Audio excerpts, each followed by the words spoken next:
नमस्कार दोस्तों, स्वागत है आप सभी का हमारे YouTube चैनल पर। दोस्तों, आज की इस वीडियो में हम रीजनिंग के मोस्ट इम्पॉर्टेंट क्वेश्चन के बारे में डिस्कस करने वाले हैं, जो सभी प्रकार के प्रतियोगी परीक्षाओं में पूछे जाते हैं, जैसे कि railway, NTPC, group D, banking, police, SI, CGPSC। सभी प्रतियोगी परीक्षाओं के लिए महत्वपूर्ण है दोस्तों। तो चलिए, हमारा जो पहला क्वेश्चन है, इसे किस प्रकार से सॉल्व करेंगे देखिएगा। दिया है, यदि 4 गुना 2 गुना 6 बराबर 1626 तथा 3 गुना 7 गुना 4 बराबर 974।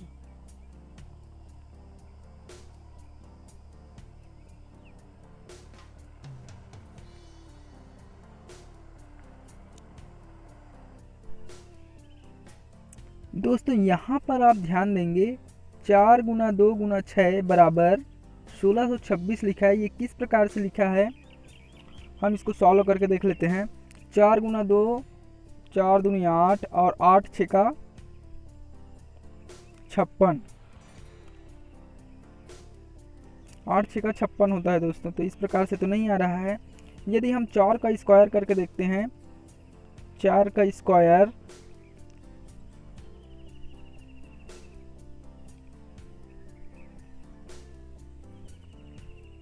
4 का स्क्वायर आ जाएगा 16।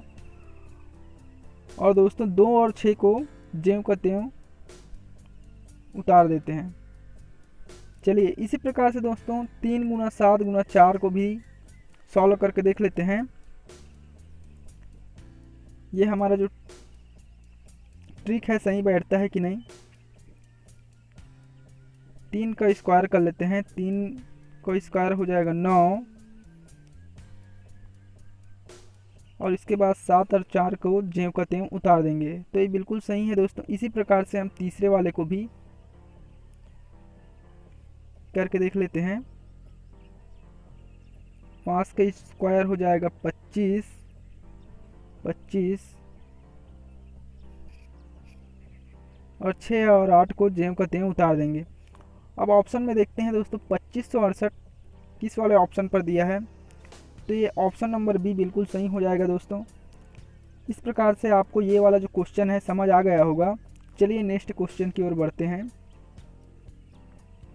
दिए गए विकल्पों में विलुप्त संख्या ज्ञात कीजिए। अब यहाँ पर दोस्तों हमको विलुप्त संख्या ज्ञात करना है। तो इस प्रकार के जो क्वेश्चन होते हैं दोस्तों, इसे सॉल्व करने के लिए ध्यान दीजिएगा। कभी भी इस प्रकार के जो स्क्वायर के अंदर संख्या दी होती है और एक संख्या मिसिंग होता है, इस तरह के क्वेश्चन को किस प्रकार से सॉल्व किया जाता है।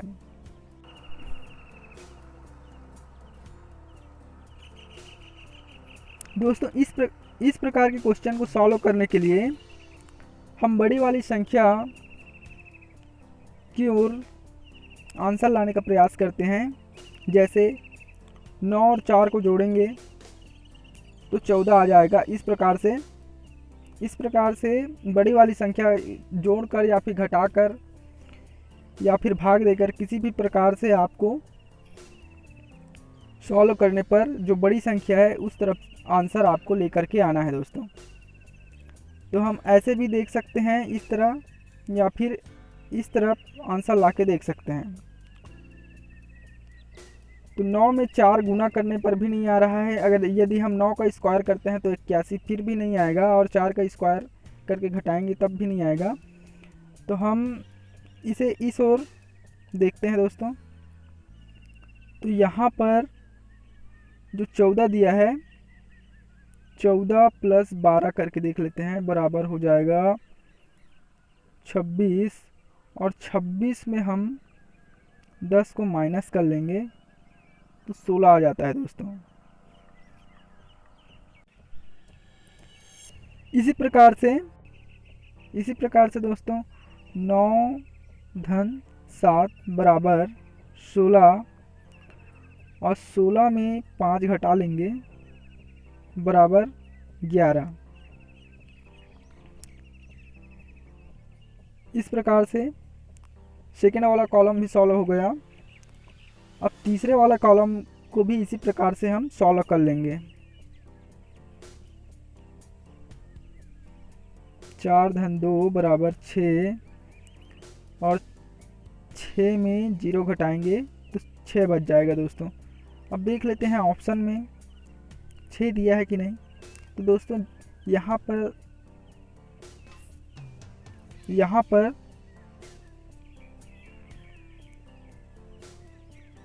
पर आप देखेंगे सी वाले ऑप्शन पर 6 दिया है, तो ये बिल्कुल सही हो जाएगा दोस्तों इस तरह से। चलिए दोस्तों अब नेक्स्ट क्वेश्चन देख लेते हैं।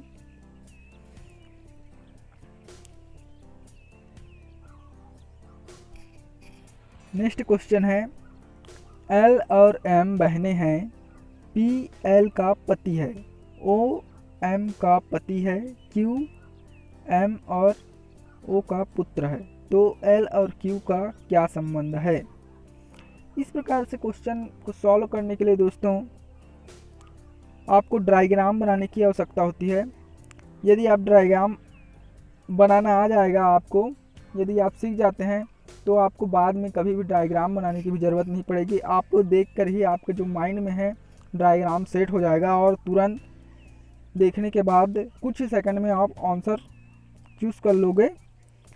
तो दोस्तों अभी हम डायग्राम के माध्यम से आपको समझा रहे हैं किस प्रकार से इसको सॉल्व किया जाता है। तो चलिए देखते हैं।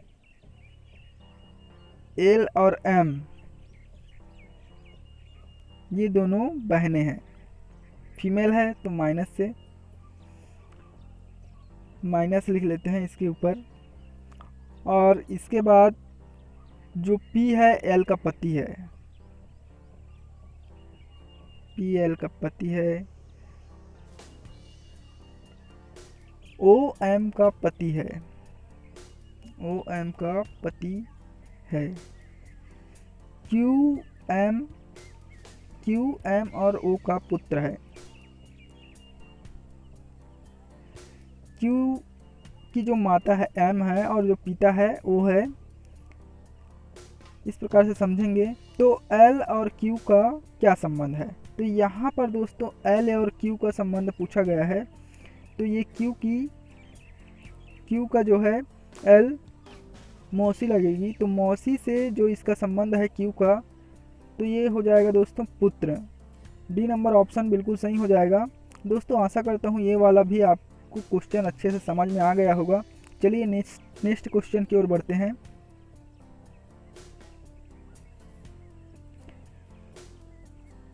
नीचे दी गई प्रश्न का सही वेन आरेख बताएं। यहाँ पर दोस्तों आप देखेंगे कुछ आकृति दी होती है और इसमें से आपको सही आकृति का चयन करना होता है। यहाँ पर डॉक्टर, रोगी और मनुष्य, इसको आकृति के माध्यम से आप किस प्रकार से समझा सकते हैं।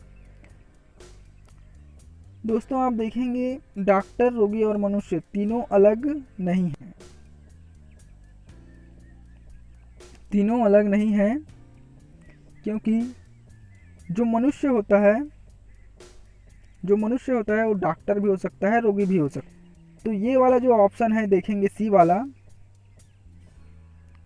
ऑप्शन देखेंगे दोस्तों, सी वाला ऑप्शन ये मनुष्य हो गया और डॉक्टर जो प्रोफेशनल होता है और रोगी जो चिकित्सक के पास इलाज कराने जाता है। तो इस प्रकार से डायग्राम बन जाएगा दोस्तों। ये वाला जो ऑप्शन है सी वाला बिल्कुल सही है।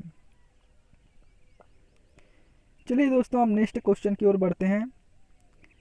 दिए गए विकल्पों में से संबंधित संख्या चुनिए। यहाँ पर आप देखेंगे दोस्तों 20:6 लिखा है, तो 40 क्या आएगा। इस प्रकार के क्वेश्चन को दोस्तों हम इस तरह समझ सकते हैं, 2 दहम 20 और 2 तिया 6। इसी प्रकार से दोस्तों यहाँ पर हम देखेंगे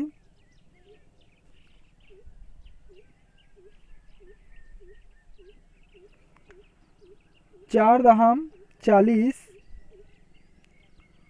और अनुपात में 4:12, 4:12 इस प्रकार से समान अनुपात में आना चाहिए। जो आंसर है 4:40 और 4:12, ये समान अनुपात में 3 और जिस प्रकार से 10:3 आया है उसी प्रकार से ये 12 का लेते हैं हम, यहाँ पर 12 मान लेते हैं तो 10:3 में निकल जाता है दोस्तों 4:40 और 4:12। तो बिल्कुल यहाँ पर जो है आंसर डी आ जाएगा। इस प्रकार से दोस्तों आप सभी क्वेश्चन को अच्छे से समझ गए। दोस्तों मैं आशा करता हूँ आप ये सभी क्वेश्चन अच्छे से समझ गए होंगे। दोस्तों आप हमारे चैनल पर नए हैं तो चैनल को सब्सक्राइब कर लें और वीडियो पसंद आता है तो वीडियो को लाइक कीजिए। नेक्स्ट वीडियो में फिर मिलेंगे। दोस्तों वीडियो देखने के लिए बहुत बहुत धन्यवाद। आपका दिन शुभ हो।